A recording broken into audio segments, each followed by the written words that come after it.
कहते हैं कि रब जो है वो आपको डंडा या डांग नहीं मारता, वो आपकी मत मार देता है। तो कुछ ऐसा ही मुस्लिम लीग नून के साथ हुआ है। अगर मैं आपको यह कहूं कि मुस्लिम लीग नून ने और मरियम नवाज की हुकूमत ने बिलखुसूस पंजाब के अंदर आज अपनी रुखसती के परवाने के ऊपर दस्तखत कर दिए हैं, तो यह कहना हरगिज भी गलत नहीं होगा। यह तो मुस्लिम लीग नून के हामी भी मानते हैं कि मुस्लिम लीग नून की मकबूलियत नहीं बढ़ी। मैं आपको वो लफ्ज दोहरा देता हूं जो आज सोहेल बड़ाइस ने आर्टिकल में लिखे थे कि तहरीक इंसाफ मुस्लिम लीग नून और पीपल्स पार्टी को कच्चा चबा गई है। लेकिन हमने ये देखा कि किसानों के साथ इन्होंने क्या किया। गंदम उगाई, लेकिन किसानों की गंदम किसी ने खरीदी नहीं है। यह अलग बात है, वो इधर से ट्रैक्टर स्कीम का कभी ऐलान करती हैं, कभी मैं किसान कार्ड, जो कि तहरीक इंसाफ ऑलरेडी दे चुकी है। तो उनके कहने का मतलब यह था कि मेरे होते परेशानी ना। लेकिन पंजाब में एक कहावत, क्या पंजाब में एक रीत बन चुकी है, एक आम जो कहना है वो ये है कि जैसे जैसे या जब जब मुस्लिम लीग नून आएगी, पंजाब में किसानों का मौशी कत्ल होगा, किसानों का भट्टा बिठाया जाएगा। अगर कोई शक था, कोई कमी थी, तो आज खैर से पंजाब असेंबली के अंदर मुस्लिम लीग नून ने वो पूरी कर दी है। हुआ यह कि एक बिल आया और उस बिल के बाद हमें यह कहा गया जो ज़रई तरमीमी बिल 2024 है वो ऐवान में मुतारिफ करवाया गया और उसके साथ कहा गया ये स्टैंडिंग कमेटी को 2 महीनों के लिए उसके सुपुर्द किया जा रहा है। लेकिन आज हुकूमत ने जबरदस्ती तहरीक इंसाफ की मुखालिफत के बावजूद पंजाब असेंबली से ज़रई तरमीमी बिल 2024 मंजूर करवा लिया है।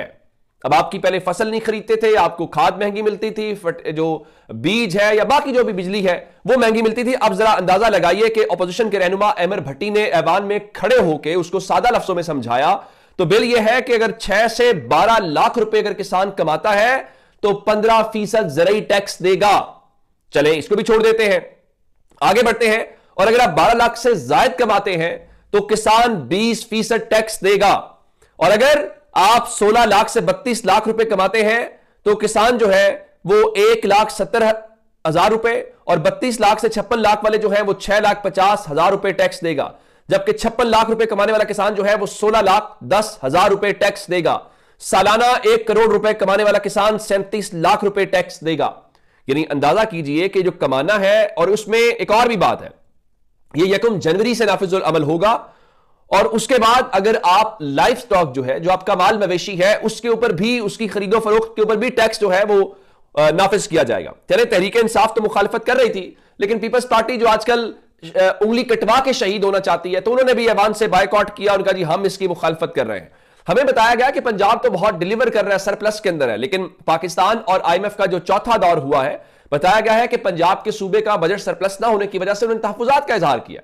वो कि टीवी में खबरें यही चलवाई गई हैं कि जनाब देखिए वो IMF ने बिल्कुल एतमाद का इजहार कर दिया। और उसके साथ ही IMF ने एक और धक्का ये लगाया है, आप जानते हैं कि बिजली के बिल आपके, मेरे या हम सबके कितने आते हैं। तो अब एक नया ट्रेंड आ गया कि लोग सोलर इस्तेमाल करते हैं कि चलिए ये तो हुकूमत का दिया हुआ नहीं है, ये तो कुदरत का है कि जिसमें धूप है उस धूप का आप इस्तेमाल करते हैं। तो IMF ने पाकिस्तान में जो शमसी तवानाई है उसके फरोग की मुखालिफत की है या उसको पसंद नहीं किया।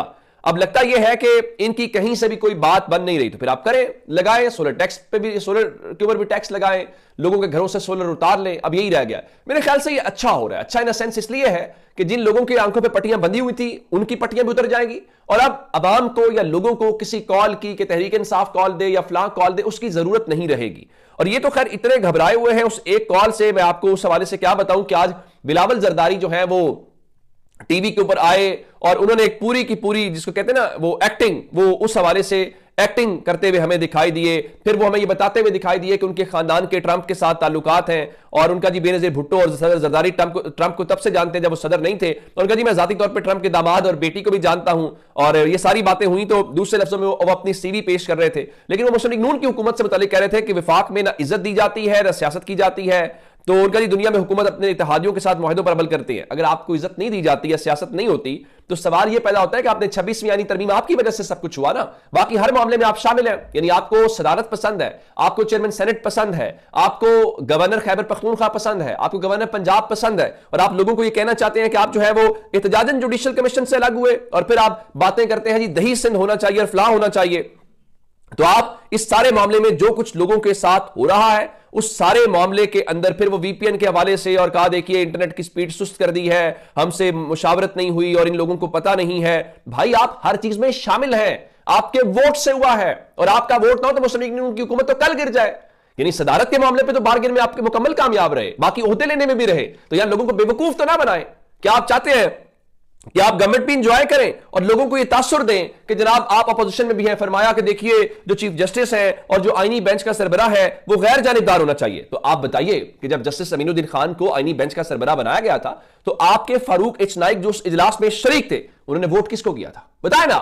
लोगों को बेवकूफ समझते हैं कि लोगों को पता नहीं है। तो पीपल्स पार्टी जो उंगली कटवा के शहीद होना चाहती है, मेरा नहीं ख्याल कि लोग इस चीज को तस्लीम करते हैं। वो समझते हैं कि नून लीग और पीपल्स पार्टी एक ही सिक्के के दो रुख हैं। मुस्लिम लीग नून को वोट करने का मतलब पीपल्स पार्टी को वोट करना है, और पीपल्स पार्टी को वोट करने का मतलब मुस्लिम लीग नून को वोट करना है। ये वक्ती तौर पर हमें बताया जाता था इलेक्शन से पहले पीपल्स पार्टी और के जो बयान थे, फिर ये कैसे इकट्ठे हुए, ये सब इनकी तमाम डीलिंग्स है और ये कहते रहे हैं कि हमारे तो अगली नस्लों तक जो है वो ताल्लुकात चलेंगे। दूसरी जानिब हमने ये देखा कि अब बुशरा बीबी के हवाले से बड़ी परेशानी है, और बुशरा बीबी के हवाले से परेशानी ये है कि आज खबर ये आई कि देखिए जी वो एमपीएस को बुला लिया गया है, अरकान असेंबली टिकट होल्डर्स को। मैंने आपको खबर दी थी, जब मैंने चेक किया मुझे पता चला कि उनको ये कहा गया है कि पार्टी क़यादत के साथ आपका एक मीटिंग या इजलास है, लेकिन यहां पे खबरें चलवाई कि जी बुशरा बीबी जो है उन्होंने बुला लिया। अब मैंने इसको चेक किया तो मुझे तो उसकी वेरिफिकेशन नहीं हुई है, तस्दीक नहीं हुई। तो आज पता चला जी वो जियो ने खबर चलाई जराए से कि देखिए जी पीपल्स जो बुशरा बीबी है उनकी सियासत में बाज़ाब्ता एंट्री हो गई है, और उन्होंने 13 नवंबर को पेशावर में जो तहरीक इंसाफ के अरकान हैं उनसे मुलाकात की है, उनको जलसे जुलूस के हवाले से हिदायत दी हैं, ऐसी बातें हुई। और अली अमीन भी जो है वो मुआवनत कर रहे हैं बुशरा बीबी की। हालांकि मिशाल यूसुफजई जो उनकी तर्जुमान है उन्होंने उसकी मुखालफत कर दी है, और कल जो तहरीक इंसाफ के पंजाब के लोगों का है वो भी इस बात की तायद नहीं कर रहे कि वहां बुशरा बीबी के हवाले से। और अगर हूं भी तो इसमें अब जब उनके शौहर परेशानी में है या बाकी लीडरशिप को आपने काटा हुआ है तो उसमें वो तो जाके मिलती हैं, कम से कम कोई लेके आती है। मेरा नहीं ख्याल कि बुशरा बीबी पॉलिटिक्स में आएंगी या इमरान खान इस चीज को पसंद करते हैं। अगर ऐसा होता तो वो अपनी बहनों को आने देते, तो उनको कहा उनका भी कोई किरदार नहीं होना चाहिए। अच्छा, एक और शरह दस्तूर के ऊपर तहरीक इंसाफ मुतालबा कर चुकी है, सुप्रीम कोर्ट के सेक्रेटरी ने कल किया, और बाकी भी सब जो डिमांड्स हैं। अब दूसरे नंबर के ऊपर जो जेयूआई फे है उनकी जानिब से सवाल उठाया गया है, और उनसे ये पूछा गया कि क्या अगर 26वीं आईनी तरमीम आई है सुप्रीम कोर्ट में तो उसको कौन सुनेगा? तो उनका ज़ाहिर है आईनी बेंच तो खुद उसका बेनिफिशियरी है, तो आईनी बेंच तो नहीं सुन सकता। तो उनके मुताबिक जो आईनी तरमीम के खिलाफ दरखास्तें हैं उनको सुनने के लिए फुल कोर्ट बिठानी पड़ेगी। अब तो वो भी कह रहे हैं, तो लगता नहीं है अभी ये उठ किसी करवट बैठेगा, ये किसी का सर लेके बैठेगा। अपना बहुत सारा ख्याल रखिएगा। खुदा हाफिज।